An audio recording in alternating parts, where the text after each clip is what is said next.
made? Who the fuck are you? It doesn't surprise me. John's super talented. I've known him for 40 years. He's a little bit of a musician, amateur musician, amateur comedian, amateur marathon runner, amateur chef, according to his wife, amateur husband. So, Anita, we love you. Thank you for being here. Amateur gigolo, yeah. Amateur swinger, I guess we could say. I did download the Audubon app, and it said, "Do you have glasses?" And I said, "Yes," and it said, "You're in. You're good to go." So perfect.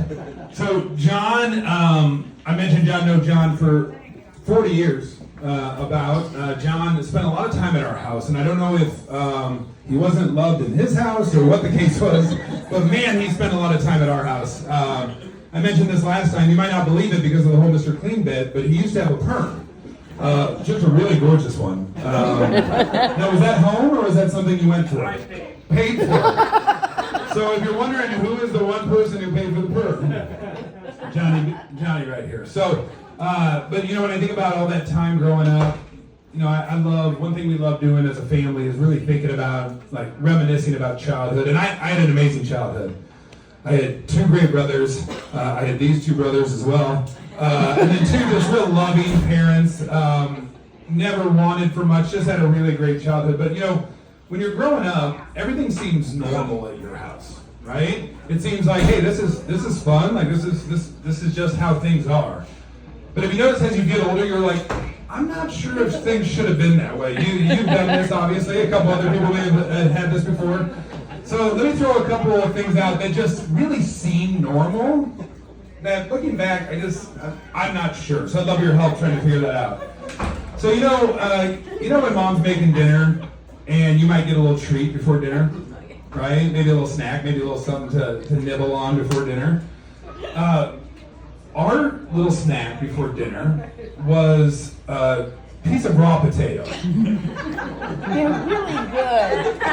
My mother just said to the crowd, "They're really good." Mother, please. So here's what would happen. Me and my brothers would be playing basketball or playing Nerf ball or doing something, and she'd be like, "Who wants raw potato?" And we would all run in and be like, me. Like, we were so excited about fucking raw potato. And as I look back, I guess the question I have is, were we poor?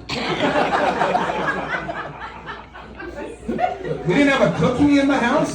We didn't have a piece of chocolate. We didn't have any other morsel other than a sticky raw potato. The only time I've seen people eating raw potatoes was the family in Charlie and the Chocolate Factory, and they were fucking poor. They all slept in one bed, for Pete's sakes. So that's what, it just seemed normal at the time, though.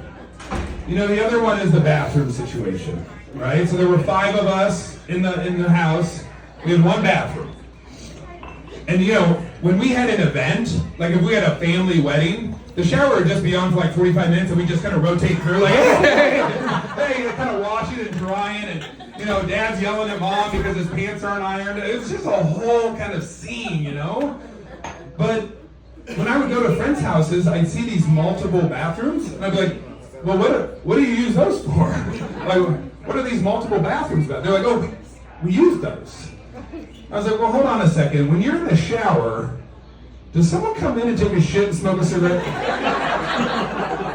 They're like, no, that doesn't happen. God damn it. Have you ever tried to get clean when that's happening in the bathroom? I've taken a wire brush till I bled.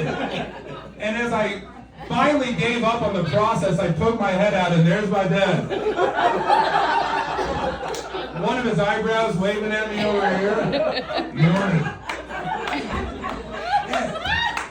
It is hard to get clean in that situation.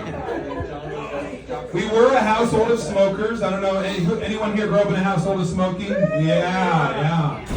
So you don't notice it, right? And then you have a friend over, and they're like, "What is this?" And I'm like, "What do you mean?" And the house was one thing, but the car rides were the real thing. You know, you'd be like, "Hey, you want to go on a road trip with my family?" "Yeah, come on in." Windows up, AC on, both parents just shooting darts. Friends are looking at me, grabbing their neck, like, "Oh God, I can't." I'm like, no. You breathe it in.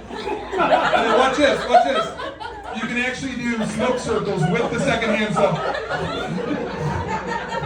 You're puffing smoke circles across the car. Oh, God, it was normal. It was normal. Yeah, it was just how we did things. I think my favorite part of childhood, though, was family dinners. We did family dinners every night. All 5 of us at the table. Does that happen anymore? I don't think it happens anymore. My mom would work all day, then come home and make this, honestly, like 5-course meal. And then after dinner, me and my brothers, my dad would run in the living room. We'd turn on the TV, we'd watch either, sitcoms or sports, and my mom would clean up the kitchen, wash the dishes, make our lunches, do laundry, make our beds, cut our hair, give herself a home perm. She never paid for it. Make our beds, literally do everything from like 7 to 7:15. And I don't know how she did it all. Meanwhile, we're sitting there watching sports. My dad's having a cigarette, and on a really good night, if we wanted some entertainment, he might take out a razor blade and trim that corn down on his big toe. Just for the family, just for some entertainment. Again, it was normal. It was normal. Speaking of normal, our next comedian is far from it. But what he does have is, he always got great jokes, he's got great hats, and he's got great hair. Guys, give it up for my friend Ben Weber.